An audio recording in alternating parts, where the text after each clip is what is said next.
ده اروش بود انا جربته في الفتره الاخيره. تعالوا بس نشيل الكلام ده، ركز معايا. تعالوا نفتح الديفايس الاول. اوه لا لا، وكمان في ستيكر. انا الصوت ده بيغسلني.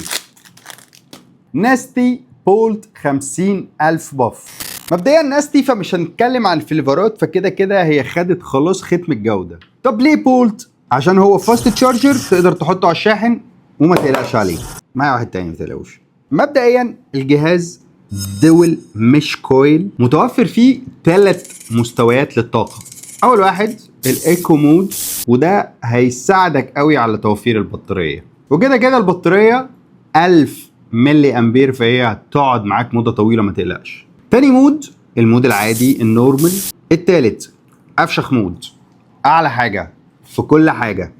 ليزر قوي موجود، ايس موجود، باور موجود. يعني لو شربت على البوست مود على الديفايس ده فانت عمرك ما هتعرف تجرب ديسبو تاني. بلس ان انا عندي مستويين للاير فلو. الصياعه بقى فين؟ في الديفايس. معمول بماتيريال والوان تحفه، تعتبر من اروش الحاجات اللي فعلا موجوده بالوانها بالديزاين بالتصميم بالماتيريال اللي موجوده في الماركت دلوقتي. وعشان كده